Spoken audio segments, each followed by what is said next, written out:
Most weeks, New York Magazine writer-at-large Frank Rich speaks with contributor Alex Karp about the biggest stories in politics and culture. Today, Trump's listening sessions with the families of mass shooting victims, the meaning of Mueller's latest indictments, and lessons of Black Panther's box office success. The White House hosted families from Parkland, Newtown, and Columbine for an emotional listening session with President Trump Wednesday afternoon, and will have another one with law enforcement officials today. Is this a signal that Trump may be genuinely interested in gun control, or is he just trying to save face after his disappointing response last week? By unleashing a wave of student anger and activism, the slaughter in Parkland may be shaking up the intractable American gun debate. But make no mistake about Trump, however much listening he purports to do, he will do absolutely nothing to remedy the epidemic of violence that is literally and figuratively consuming the country. Trump, who was endorsed by the NRA even before he won the presidential nomination and then benefited from $30 million of NRA campaign spending, is even now giving the gun lobby still more of what it paid for. Yesterday he called for more guns, not fewer, in schools, and he reiterated this nostrum with this incredible tweet this morning: if a potential sicko shooter knows that a school has a large number of very weapons, talented teachers and others who will be instantly shooting, the sicko will never attack that school. Cowards won't go there. Problem solved. Let us repeat this: problem solved, as Trump won't cross the NRA. He saluted Wayne LaPierre and his colleagues as great American patriots in another tweet today, so he won't cross his base on this issue any more than he did on immigration. His sympathetic noises about the victims of gun violence are as empty as his repeated claims that he sympathized with dreamers and wanted to help them. But the hopeful news post-Parkland, tentatively hopeful, needless to say, is that the enraged student protesters are for the moment frightening Trump and the other NRA pawns of the GOP. That's why Trump held his listening session. That's why Florida state legislators exited through side doors when students stormed the state capitol in Tallahassee yesterday. That's why Florida's governor, Rick Scott, was a no-show at the town hall on guns broadcast by CNN last night. That's why internet trolls are spewing out videos and tweets, some of them endorsed by Donald Trump, Jr., sliming the most outspoken Parkland students as frauds and plants. That's why that great moralist Bill O'Reilly, remember him, blamed the media for ginning up public sentiment for gun control by showcasing Parkland teenagers in an emotional state. These teenagers are scaring the Second Amendment zealots as adult gun reformers rarely have. If the students don't retreat, if the ranks expand, and if they follow through on their pledge to organize and vote, they may actually get some of the results that have eluded gun control advocates for decades. But they will be up against daunting obstacles. Those obstacles include not only the NRA, Trump and his base, and nearly every Republican officeholder, but also supposedly adult conservatives who give cover to the gun lobby by calling for patience and moderation. Such voices have been out in force since the Parkland bloodbath. In the Times, Ross Douthat called for a moral bridge between the civic vision of the Second Amendment advocates and the insights of their critics.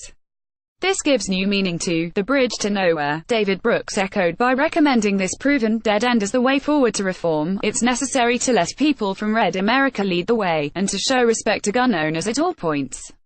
At the Wall Street Journal, Peggy Noonan attributed the gun violence epidemic to the internet, porn, video games, violent entertainment culture, and of course, the abortion regime. Her legislative solution: trade banning assault weapons for banning latter-term abortion. Problem solved. This is the same kind of thinking that prompted John Kelly, once thought of as a supposed moderate in Trump's inner circle, to argue that the lack of an ability to compromise led to the Civil War. Compromise is not going to end the rising wave of mass murder in America any more than it ended slavery. With all our focus on the mental illness of crazed killers like Nicholas Cruz and Stephen Paddock, we tend to lose sight that it's another sign of mental illness that American political leaders and their apologists do nothing while the country literally destroys itself with gun violence. Trump responded to Mueller's indictment laying out Russian election interference last week with a weekend tweet storm that The Washington Post described as unhinged, and which included profanity, misspellings, and basic factual errors. What does this meltdown say about his ability to weather Mueller's revelations going forward? Mueller's indictment of 13 Russians made it clearer than ever that Trump will not weather the results of this investigation, and that the cost of firing Mueller now would be more politically catastrophic than ever. It's revelatory that Trump didn't initially figure this out. He originally and delusionally hailed the indictment as a vindication. He might still be doing so had Parkland not intervened. The gravity of the shooting forced him for appearances' sake to forsake golf at Mar-a-Lago over the weekend and instead cower indoors binge-watching cable TV and letting loose with his insane tweet storm. Clearly those around him hadn't had the guts to tell him how devastating the news of Mueller's indictment was for him and those around him, including his son and son-in-law, so cable talking heads did so instead. If you read the indictment, it's clear that Mueller's team knows in granular detail virtually everything that went on during the 2016 election, and is steadily laying out the criminality one step at a time. Trump defenders who keep saying there's no there now have to see whether they acknowledge it or not that there was a huge there what even Trump's national security advisor H.R. McMaster felt compelled to describe as incontrovertible evidence of the Russian effort to sabotage American democracy at its heart, the ballot box. By proving that crime, the indictment lays the groundwork for charging those who attempted to obstruct the investigation of the crime. Meanwhile, Mueller keeps dealing out new cards, including a reported plea deal for Paul Manafort's deputy Rick Gates and a reported investigation of a Chicago banker who may have been promised a White House job by Manafort in exchange for $16 million in loans. Manafort may soon have to decide whether he wants to spend the rest of his life in prison or start squealing on Trump. Still to come, the fruits of Mueller's investigation into the Russian hacking of Clinton and DNC emails. Another thing Trump may have belatedly figured out while gorging on Big Macs in front of his flat screen over the weekend when his lawyer Ty Cobb last year told him that Mueller would wrap up his investigation by Thanksgiving, he meant Thanksgiving 2018. Black Panther crushed box office records in its opening weekend, taking in more than $400 million in global ticket sales. Will its success knock down the Hollywood myth that stories anchored in black culture, or with mostly black casts, can't find global audiences? Money is the only language that talks in Hollywood, and one would hope that the unassailable success of Black Panther will galvanize more industry bets on black filmmakers and the stories they want to tell.